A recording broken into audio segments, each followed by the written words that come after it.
Hi hello friends, welcome back to my channel. So ನಾನು ಇವತ್ತಿನ ವಿಡಿಯೋದಲ್ಲಿ ಒಂದು ಹೆಲ್ದಿ ರೆಸಿಪಿನ ಹೇಳ್ಕೊಡ್ತಾ ಇದ್ದೀನಿ. ಸೊ ಬನ್ನಿ ಯಾವ ರೆಸಿಪಿ ಅಂತ ತಿಳ್ಕೊಳ್ಳೋಣ. ಸೊ ನಾನು ನಮ್ಮ ಹೊಲದಲ್ಲಿ ಬೆಳೆದಿರುವ ಕಿರಿಕ್ಸಾಲಿನ ತಗೊಂಡ್ಬಿಟ್ಟು ಕಿರಿಕ್ಸಾಲಿ ಪಲ್ಯನ ಮಾಡ್ತಾಯಿದ್ದೀನಿ. ಸೊ ಇದು ತುಂಬಾ ಈಸಿ ಮತ್ತು ತುಂಬಾ ಹೆಲ್ದಿ.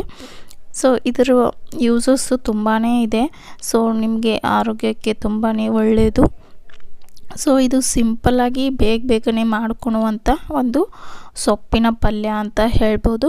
ಸೊ ಹಾಗೆ ಇದರಿಂದ ನಮಗೆ ಆರೋಗ್ಯಕ್ಕೆ ತುಂಬಾ ಲಾಭಗಳಿವೆ. ಸೊ ಇದನ್ನು ಯಾವ ರೀತಿಯಾಗಿ ಮಾಡೋದು, ಹೇಗೆ ಮಾಡೋದು ಅಂತ ನೋಡ್ಕೊಂಬರೋಣ. ಸೊ ಈ ರೀತಿ ಕಿರಿಕ್ಸಾಲಿ ಸೊಪ್ಪನ್ನ ತಂದುಬಿಟ್ಟು ಚೆನ್ನಾಗಿ ತೊಳೆದು ಈ ರೀತಿ ಸಣ್ಣದಾಗಿ ಕಟ್ ಮಾಡಿ ಇಟ್ಕೊಳ್ಳಿ. ಸೊ ಇವಾಗ ನೋಡಿ ಎಷ್ಟು ಫ್ರೆಶ್ ಆಗಿ ಕಾಣ್ತಾ ಇದೆ ಅಂತ ಹೇಳಿ ಇದನ್ನು ತೊಳೆದು ಸ್ವಲ್ಪ ಬಟ್ಟೆ ಮೇಲೆ ಒಣಾಕಿ ಈ ರೀತಿ ಚೆನ್ನಾಗಿ ಕಾಣುತ್ತೆ. ಸೊ ಕಿರಿಕ್ಸಾಲಿ ಪಲ್ಯ ಕೆಲವೊಂದಿಷ್ಟು ಜನಕ್ಕೆ ಗೊತ್ತಿರಲ್ಲ ಯಾವ ರೀತಿಯಾಗಿ ಮಾಡಬೇಕು ಅಂತ ಹೇಳಿ. ಸೊ ಇದನ್ನು ಯಾವ ರೀತಿಯಾಗಿ ಮಾಡೋದು, ಹೇಗೆ ಮಾಡೋದು ಅಂತ ಈ ವಿಡಿಯೋದಲ್ಲಿ ತೋರಿಸ್ತೀನಿ. ಖಂಡಿತ ನೀವು ಮನೆಯಲ್ಲಿ ಟ್ರೈ ಮಾಡಿ, ತುಂಬಾ ಚೆನ್ನಾಗಿರುತ್ತೆ. ಸೊ ಇವಾಗ ಕಡಾಯಿನ ಇಟ್ಕೊಂಡಿದ್ದೀನಿ ಸ್ಟವ್ ಮೇಲೆ. ಕಡಾಯಿ ಸ್ವಲ್ಪ ಬಿಸಿ ಆದ ನಂತರ ಇದಕ್ಕೆ ನಾನು ಎಣ್ಣೆ ಹಾಕ್ಕೊಳ್ತಾ ಇದ್ದೀನಿ. ಸೊ ನಿಮಗೆ ಎಷ್ಟು ಬೇಕೋ ಅಷ್ಟು ಪ್ರಮಾಣದಲ್ಲಿ ಎಣ್ಣೆನ ಹಾಕ್ಕೊಳ್ಳಿ. ಎಣ್ಣೆ ಸ್ವಲ್ಪ ಬಿಸಿ ಆದ ನಂತರ ಇದಕ್ಕೆ ನಾನು ಸ್ವಲ್ಪ ಸಾಸಿವೆನ ಹಾಕ್ಕೊಳ್ತಾ ಇದ್ದೀನಿ. ಹಾಗೆ ಸ್ವಲ್ಪ ಜೀರಿಗೆನ ಹಾಕ್ಕೊಳ್ತಾ ಇದ್ದೀನಿ. ಸ್ವಲ್ಪ ಕರಿಬೇವಿನ ಸೊಪ್ಪು ಹಾಕ್ಕೊಳ್ಳಿ. ಸೊ ನೀವು ಬೆಳ್ಳುಳ್ಳಿ ಕೂಡ ಆ್ಯಡ್ ಮಾಡ್ಕೋಬೋದು. ಸೊ ನಾನು ಬೆಳ್ಳುಳ್ಳಿ ಹಾಕ್ಕೊಂಡಿಲ್ಲ. ಹಾಗೆ ಇದಕ್ಕೆ ಸ್ವಲ್ಪ ಕಟ್ ಮಾಡಿ ಇಟ್ಕೊಂಡಿರುವಂಥ ಈರುಳ್ಳಿನ ಹಾಕ್ಕೊಳ್ತಾ ಇದ್ದೀನಿ. ಸೊ ಹಾಕ್ಕೊಂಡು ಈ ರೀತಿ ಚೆನ್ನಾಗಿ ಫ್ರೈ ಮಾಡ್ಕೊಳ್ಳಿ. ಸೊ ಬೆಳ್ಳುಳ್ಳಿ ತಿನ್ನೋರು, ಇಷ್ಟಪಡೋರು ಇದಕ್ಕೆ ಬೆಳ್ಳುಳ್ಳಿ ಹಾಕ್ಕೊಳ್ಳಿ. ಸೊ ನಾನು ಹಾಕ್ಕೊಂಡಿಲ್ಲ, ಸ್ಕಿಪ್ ಮಾಡ್ಕೊಂಡಿದ್ದೀನಿ. ಸೊ ಇವಾಗ ಇದಕ್ಕೆ ರುಚಿಗೆ ತಕ್ಕಷ್ಟು ಉಪ್ಪು ಹಾಕ್ಕೊಳ್ಳಿ. ಹಾಗೆ 1 ಸ್ಪೂನಷ್ಟು ಅರಿಶಿನ ಹಾಕ್ಕೊಳ್ಳಿ. ಹಾಕ್ಕೊಂಡು ಎಲ್ಲನೂ ಚೆನ್ನಾಗಿ ಮಿಕ್ಸ್ ಮಾಡ್ಕೋಬೇಕು.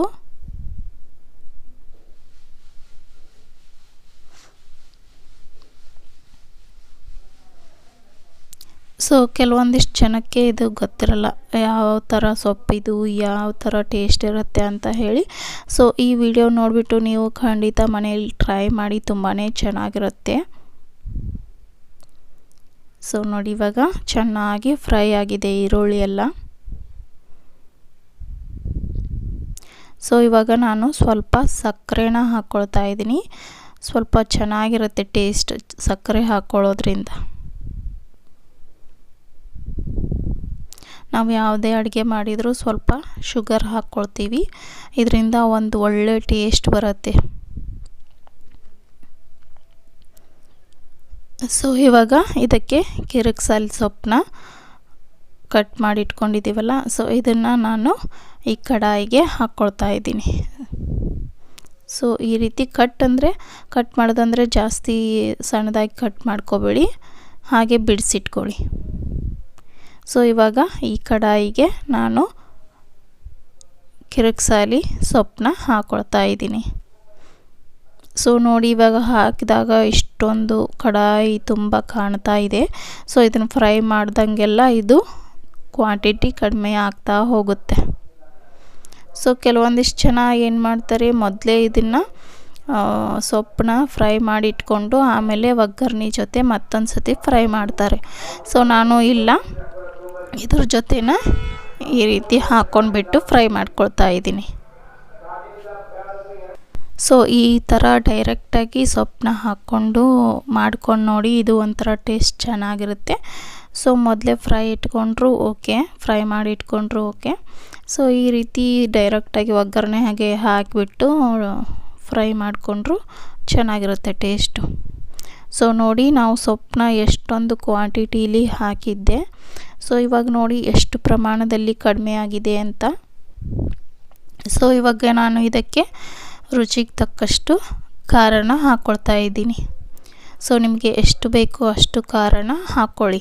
ಹಾಕ್ಕೊಂಡು ಚೆನ್ನಾಗಿ ಇನ್ನೊಂದು ಸತಿ ಸೊಪ್ಪಿನ ಜೊತೆ ಮಿಕ್ಸ್ ಆಗೋ ಥರ ಮಿಕ್ಸ್ ಮಾಡ್ಕೊಳ್ಳಿ.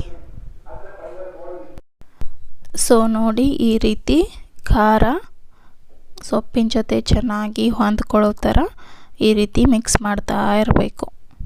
ಈ ರೀತಿ ಜಾಸ್ತಿ ಮಿಕ್ಸ್ ಮಾಡೋದ್ರಿಂದ ಸೊಪ್ಪಿನ ಹಸಿ ವಾಸನೆ ಎಲ್ಲ ಹೋಗುತ್ತೆ, ಪಲ್ಯ ತುಂಬಾ ಟೇಸ್ಟಾಗಿ ಇರುತ್ತೆ.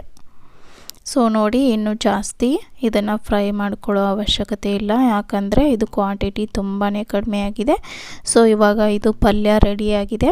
ಸೊ ನಾವು ಇಬ್ಬರು ತಿನ್ನೋದ್ರಿಂದ ನಾನು ಸ್ವಲ್ಪನೇ ಕಿರಿಕ್ಸಲ್ಲಿ ಸೊಪ್ಪನ್ನ ಹಾಕ್ಕೊಂಡಿದ್ದೆ. ನೀವು ಜಾಸ್ತಿ ಜನ ಇದ್ದರೆ ಜಾಸ್ತಿ ಕ್ವಾಂಟಿಟಿಲಿ ಹಾಕ್ಕೊಳ್ಳಿ, ಯಾಕಂದರೆ ಜಾಸ್ತಿ ಹಾಕ್ಕೊಳ್ಳೋದ್ರಿಂದ ಈ ಪ್ರಮಾಣದಲ್ಲಿ ಬರುತ್ತೆ.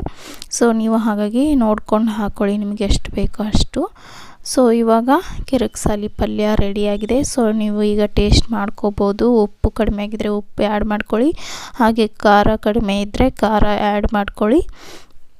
ಸೊ ಇದು ತುಂಬಾ ಈಸಿ, ತುಂಬಾ ಹೆಲ್ದಿ ರೆಸಿಪಿ ಅಂತಲೇ ಹೇಳ್ಬೋದು. ಸೊ ಸೊಪ್ಪು ಯಾರಿಗೆ ಇಷ್ಟ ಆಗಲ್ಲ, ಈ ರೀತಿ ಖಂಡಿತ ಮಾಡ್ಕೊಂಡು ತಿನ್ನಿ, ತುಂಬಾ ಇಷ್ಟ ಆಗುತ್ತೆ. ಸೊ ಇದರಿಂದ ತುಂಬಾ ಲಾಭಗಳಿವೆ. ಸೊ ನನ್ನ ವಿಡಿಯೋ ನಿಮಗೆ ಏನಾದರೂ ಇಷ್ಟ ಆಗಿದ್ದರೆ ಲೈಕ್ ಮಾಡಿ, ಕಮೆಂಟ್ ಮಾಡಿ, ಶೇರ್ ಮಾಡಿ. ಹಾಗೆ ನನ್ನ ಚಾನಲ್ನ ಇನ್ನೂ ಯಾರ್ಯಾರು ಸಬ್ಸ್ಕ್ರೈಬ್ ಮಾಡ್ಕೊಂಡಿಲ್ಲ ಸಬ್ಸ್ಕ್ರೈಬ್ ಮಾಡ್ಕೊಳ್ಳಿ. ಈ ವಿಡಿಯೋದಲ್ಲಿ ನಿಮಗೆ ಏನಾದರೂ ಡೌಟ್ ಇದ್ದರೆ ಕಮೆಂಟ್ ಮಾಡಿ, ನಾನು ರಿಪ್ಲೈ ಮಾಡ್ತೀನಿ. ನನ್ನ ವಿಡಿಯೋ ನಿಮಗೆ ಇಷ್ಟ ಆಗಿದೆ ಅಂತ ಅಂದ್ಕೊತಾ ಇದ್ದೀನಿ.